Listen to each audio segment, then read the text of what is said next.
For class, some of you asked me to revise some words for beginners English.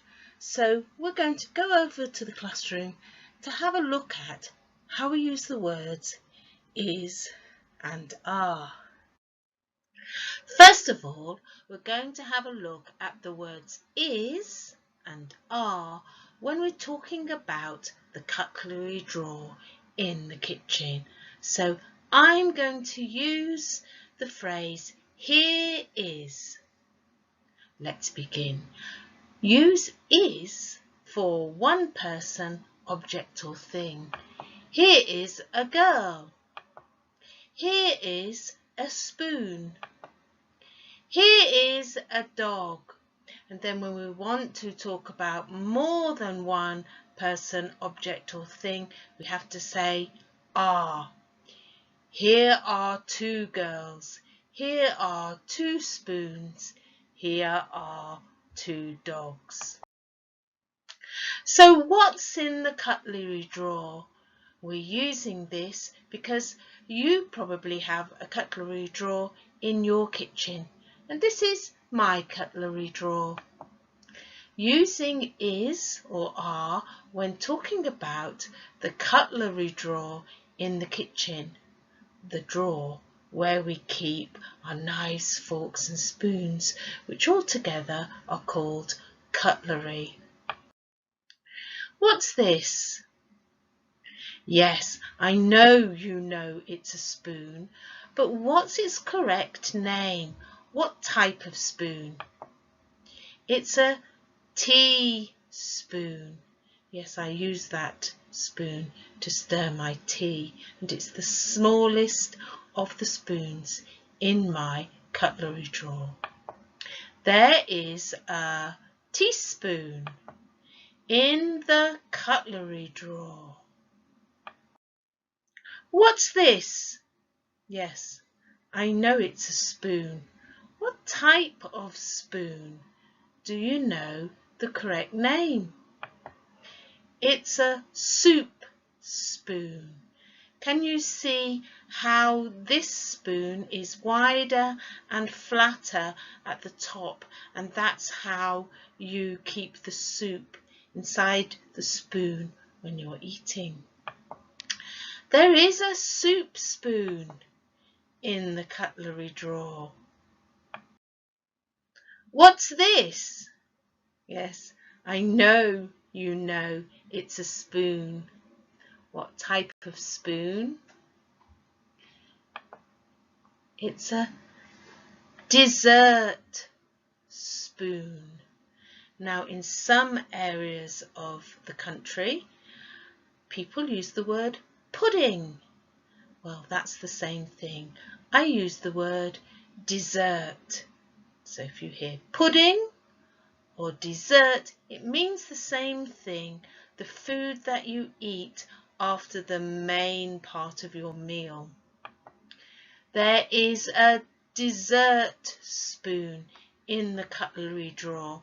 And if you're just revising is and are, but your English is quite good, look carefully at the spelling of the word dessert and don't confuse it with the word desert.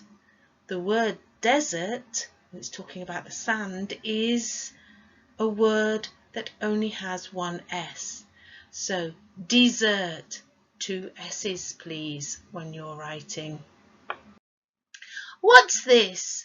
Oh, what a surprise! It's another spoon. But what type of spoon is this? It's slightly bigger, and I can see that the top part of the spoon is bigger. So what word do we give this spoon? Yes, it's a tablespoon. And it's very important that you know the difference between the size of the teaspoon and the tablespoon, because in some of our recipes we are asked to use the teaspoon or the tablespoon to measure. So this is a tablespoon. There is a tablespoon in the cutlery drawer. So what is the difference? On the first side of this picture, the smallest spoon is your teaspoon. On the last part of the picture, the largest spoon. Can you remember what that was called? Let's look.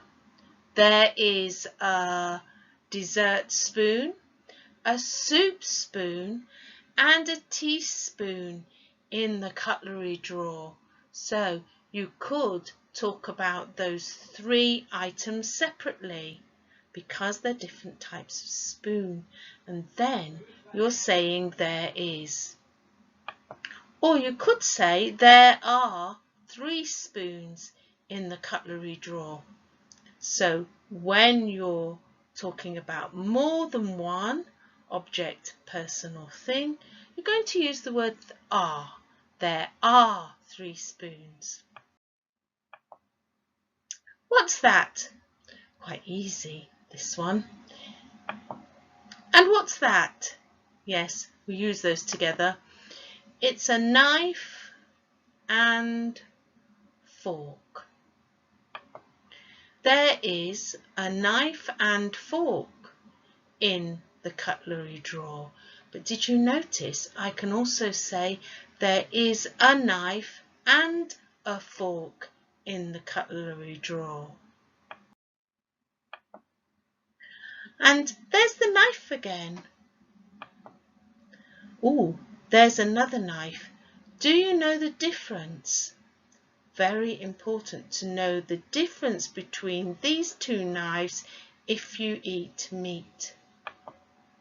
The first knife is called a table knife, and the second knife is called a steak knife, and the steak knife is much sharper than the table knife. So if I'm eating steak, I want to use the sharper knife. There is a table knife and a steak knife in the cutlery drawer. So what's in the cutlery drawer? There is a lot of cutlery in the cutlery drawer.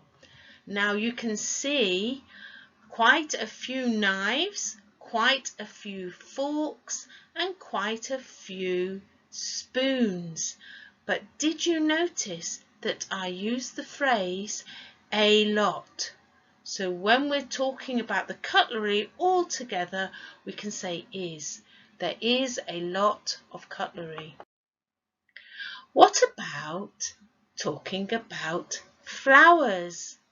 Yes, if you know me, you know that I love to garden and I really love flowers. So, using is or are when talking about flowers. This should be easy. Let's see. Aha! Here is a flower. So here is one flower. Here are 2 flowers. So again, is for one object, person or thing, and are for 2 or more objects, people or things. What's this? Here is a bunch of flowers. Yes, when you put the flowers together and you hold them together by the stems, we call it a bunch, but we have a special name if, like in this picture, it's wrapped with a bow. We call it a bouquet of flowers. So what if you can't count the object? And we call these non-countable nouns. So for example, sand, we would say the sand is wet, the sand is hot. What about sugar? The sugar is, you could say the sugar is white, the sugar is granulated. What about water? The water is hot, the water is cold. And dessert. Do you remember I said that dessert is a word that I use, but you might find some people use the word pudding. The dessert is. So we're going to have a look at my story using is and are. Are you ready? I opened my cutlery drawer and took out 3 spoons. 1 spoon is for my tea. It is a teaspoon. 2 spoons are for our desserts. They are dessert spoons. I put the spoons on the table and went back for more cutlery. Taking the 4 knives and forks from the drawer, I walked towards the dining table. "Who are those for?" my husband asked. "1 knife and fork is for you, 1 knife and fork is for me, and the other 2 knives and forks are for the boys." My husband placed a bouquet of flowers on the table. "These are beautiful," I said. So don't forget, when you're looking at is, you're talking about one person, object and thing. And when you're using are, you're talking about more than one person, object or things. So practice, practice, practice. How did you do? Did you know this already? Great. Now start writing your own stories and see if when you write, you get that correct as well. So I'll see you in the next class. Bye now.